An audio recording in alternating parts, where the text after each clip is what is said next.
Olá, meus queridos, a paz do Senhor, bom dia. Como prometido, eu vou falar para vocês sobre o Salmo 139. Vou contar uma experiência minha. Uma vez eu conheci uma pessoa que estava passando um problema no casamento dela e conversando comigo, e eu falei sobre que eu estava casada, na época eu estava há 13 anos, e eu falei que o casamento é realmente uma luta diária, mas pra gente não se enganar, porque a grama do vizinho sempre parece ser melhor, né? Mas não é, porque a Bíblia fala que é tudo ilusão, muitas coisas é ilusão, mas que ele voltasse, no caso, à primeira essência, porque eu falei, não que eu, né, não é que eu acho que a pessoa tem que ficar com a outra para sempre, entendeu? Não me interpretem mal, mas eu sou a favor do casamento, então eu acho que ainda enquanto existe amor, né, tudo é válido, a gente tem que lutar por aquilo que a gente ama.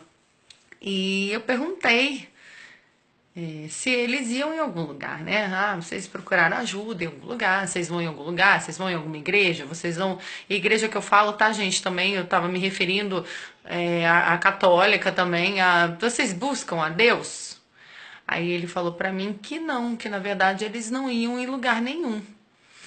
E eu falei, gente, pra mim, sem Deus numa casa, não tem como. Não tem como, gente. Tem gente que fala assim: ah, minha vida, olha, melhor com ele do que sem ele. Por pura experiência. Sem Deus fica difícil. E eu falei para essa pessoa assim: ainda que você não conheça Deus, Deus te conhece. E esse salmo fala muito isso, que Deus não só existe, como ele nos conhece. O Salmo 139 ele fala: Senhor, tu me sondas e me conheces. Sabes quando me sento e quando me levanto. De longe percebe os meus pensamentos. Sabes muito bem quando trabalho e quando descanso. Todos os meus caminhos são bem conhecidos por ti. Antes mesmo que a palavra me chegue à língua, tu já conheces inteiramente, Senhor. Tem gente que até usa isso para falar assim: ah, mas se Deus sabe já o que eu vou falar, por que eu tenho que falar? Porque Deus gosta de te ouvir, querido. Então fale com o Senhor. Tu me cercas por trás e pela frente, e põe a tua mão sobre mim. Tal conhecimento é maravilhoso demais. Olha o sobrenatural de Deus aí.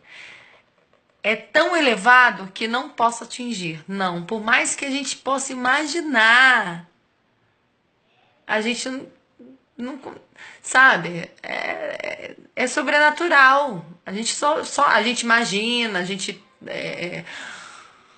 acha algumas coisas, mas a gente não tem certeza. É um mistério. A palavra diz que é mistério. Para onde poderia eu escapar do teu espírito? Olha que profundo isso. Para onde poderia eu escapar do teu espírito? Para onde poderia fugir da tua presença? Não tem como a gente fugir da presença de Deus, gente, porque Ele está em todas as coisas. Ele nos vê, né? Como eu disse ontem, Ele vê tudo, Ele nos sonda, Ele nos conhece, Ele penetra. Não há coração que Ele não possa penetrar. Se eu subir aos céus, lá estás. Se eu fizer a minha cama na sepultura, também lá estás. Ele está em todo lugar. Se eu subir com asas de alvorada e morar na extremidade do mar, mesmo ali a tua mão direita me guiará e me sustentará. Mesmo que eu diga que as trevas me encobrirão e que a luz se tornará noite ao meu redor, verei que nem as trevas são escuras para ti. A noite brilhará como o dia, pois para ti as trevas são luz. Por isso que a gente fala sempre que luz não se mistura com trevas. E que sejamos luz por onde passar, né? Que sejamos sal nessa terra. Tu criaste o íntimo do meu ser. Essa parte é que eu mais gosto. Porque antes eu não sabia disso, né? Tu me teceste no ventre da minha mãe. Ou seja, Ele nos conhece desde o ventre da nossa mãe. De modo especial e admirável tu me fizeste.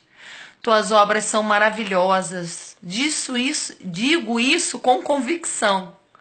Os meus ossos não estavam escondidos de ti. Quando em secreto fui formado e entretecido como nas profundezas da terra. Como pode alguém achar que Deus não existe? Meu coração, quando eu ouço, eu respeito todo mundo, mas eu fico assim, Senhor, como pode as pessoas olharem tudo isso em volta, olhar cada DNA, cada digital, e não ver a sua existência nisso? Os teus olhos viram o meu embrião, todos os dias determinados para mim foram escritos no teu livro, antes de qualquer um deles existir. A gente não tem poder, só Ele tem o poder da vida e da morte, está na mão dele. Como são preciosos para mim os teus pensamentos, ó Deus. Como é grande a soma deles, porque a vontade dele, gente, é boa, perfeita e agradável. Ele quer sempre o melhor. Pode ser que não seja o que a gente quer, mas pode ter certeza que é o melhor de Deus para a nossa vida. Se eu os contasse, seriam mais do que grãos de areia. Se eu terminasse ao contá-los, eu ainda estaria contigo. Quem dera matasse os ímpios, ó Deus. Afaste-se de mim os assassinos, porque falam de ti contra a maldade, em vão rebelam-te contra ti. Aqui Davi se revolta um pouco com aqueles que proclamam ódio e discórdia. Aqueles que falam, ai, que Deus é esse? Tem pessoas que falam assim. Porque a pessoa pode não gostar, não ter a escolha dela, mas o respeito, né, gente? Você vê que naquela época já tinha isso. Tenho por eles, aí ele fala no momento de revolta aqui, tenho por eles ódio implacável, considero os inimigos meus, tipo, aqueles que são inimigos de Deus são meus inimigos. E aí depois ele fala, sonda-me, ó Deus, e conhece o meu coração, prova-me e conhece as minhas inquietações, e vê se há em mim alguma conduta que te ofende, e dirige os meus caminhos eternos. Quando a gente começa uma oração, eu, por exemplo, falo, Senhor, sonda-me. Vê se há em mim algo que não te agrada. Aqui Davi, ele estava inquieto e revoltado com algumas coisas que estavam acontecendo em volta dele e falava assim, como pode um Deus tão desse que te conhece no profundo, desde o ventre da sua mãe, e ter pessoas que proclamam ódio por esse Deus, né? Tem pessoas que se revoltam, dizem como é que pode que Deus é mau, que Deus ou que ele não existe, ou que ele... E na época dele como servo, ele ficou revoltado. Mas depois você vê que ele se quebranta, né? Sonda-me, Senhor. Ó Deus, conhece o meu coração, prova-me, conhece as minhas inquietações. Ali ele está confessando, Deus, meu coração ele está inquieto, ele está machucado porque eu vejo essas coisas, eu não concordo. E ele fala, vê se em minha conduta há algo que te ofende. E tem outras traduções que fala, vê se há algo em mim, algo que não te agrada. Ou seja, Senhor, me limpa. Ali ele está pedindo, Senhor, me limpa. E dirige-me o meu caminho eterno. Ou seja, tu diriges a minha vida, então me limpa.